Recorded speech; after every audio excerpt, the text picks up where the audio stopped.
Welcome to episode 5 of Pulling from the Post-it Pile, where I share fun, encouraging, inspiring, and sometimes provocative things that have been shared with me over my career that I wrote down on a post-it to reference later. I'm going to be doing this every day until I find a job. So let's see what's on the pile today. And I'll admit, I'm planting this one. Nothing changes if nothing changes.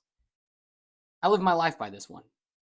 Oftentimes I ask myself, both in my home or in my career or my work, personal work, if something's not working, I ask myself, well, did anything change? Because if nothing changes, nothing changes. Um, the flip side of this is, are we accepting status quo? A lot of times in corporate America, they'll say that, well, accepting status quo.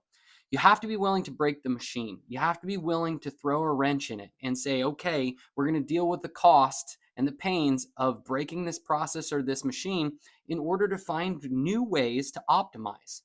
One of the cool bonuses is that if you're really daring and willing to do that, you might actually find that there are interesting ways to innovate in new ways that you never would have thought, both in process and in product. So being willing to break the machine, knowing that nothing changes if nothing changes, can be really, really powerful. I think this one resonates really deeply with me because in my years of being a Scrum Master and an Agile coach and then a director in engineering operations, we do all of the things to create process improvement experiments, but then I regularly am asked, well, why isn't anything getting better? And then I'll ask, okay, so what changed?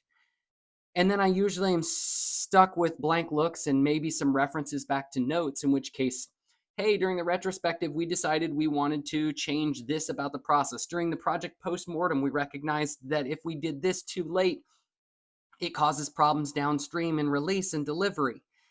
Yet when we go back and look, we didn't actually do anything to address the change that was necessary. We never did anything to change the system. We just acknowledged that it wasn't working and pointed out where it wasn't working, maybe come up with some ideas on how to fix it, but didn't actually act on that. And that is where you can win the most, by living in the mantra of nothing changes if nothing changes. If you find out that something is still not working or that pain point is still there, I would ask yourself, what changed? Because if nothing changes, nothing changes. Hey, if you found this encouraging, inspiring, or helpful at all, please share, give it a like, and I'll catch you in the next one.